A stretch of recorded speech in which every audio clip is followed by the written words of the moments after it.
So in Chapter 6, we're going to talk about interest groups. And interest groups are organizations of people who strive to influence public policy. They compete for some of the state's budget. Three types of interest groups that are described in your textbook are economic, non-economic, and mixed. Economic groups, of course, is exactly how it sounds like. They are seeking financial advantages for their members. Non-economic groups seek the betterment of society or the reform of the party or politics or society or just financially. They just want to see the betterment, but it's not actually a financial benefit for their members. And then, of course, mixed groups, exactly how it sounds. It's groups that pursue both social equality and economic goals. So interest groups use a variety of techniques to achieve their goals, such as lobbying, public officials, influencing the executive branch. And let me talk a little bit about each. Forms of lobbying are explained in your textbook, but it could be going to dinner, advancing through education, having a meeting to educate someone, influencing the executive branch. Of course, in Texas, the executive branch is the governor's office, and targeting the rulemaking process or the courts and shaping the political environment. Business and professional groups are among the strongest interests and are usually allied with one party or the other.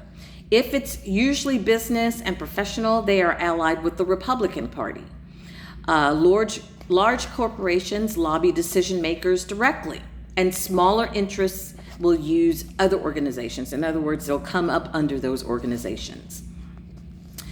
At the national level, you have something called iron triangles, but we also have them formed in Texas. And these triangles will unite interest groups that represent a particular industry or activity with the bureaucracy that regulates that activity, and with the members of the legislative committee that will oversee that bureaucracy. So issue networks sometimes result in political movements, and interest groups will provide members a vehicle to present their values and views in ways that elections cannot. Interest groups will draw the most interest and informed citizens into the political process and educate their members about the issues and then mobilize them to participate in various ways.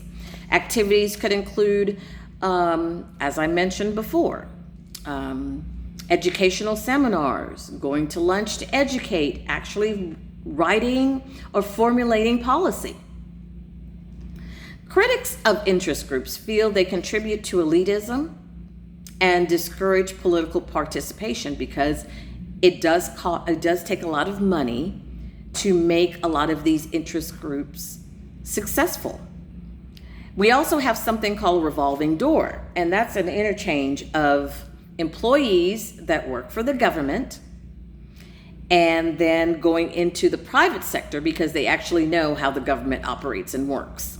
And that's something called a revolving door. So you'll see, for instance, someone who works for a congressman for a couple of years then will be hired by a lobbying firm on the private side because they know exactly how the congressman's office works and actually would have easier access to that congressman.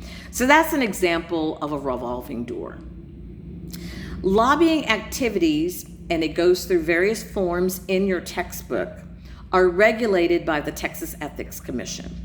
So this includes specific and detailed reporting requirements, and every lobbyist has to make sure that they register with the Texas Ethics Commission, and then the Texas Ethics Commission will monitor their behavior to make sure that it's lawful. The Texas legislature is provided with a list of lobbyists every year. Recently, efforts have been made to reform lobbying even more, so we'll see if that actually happens.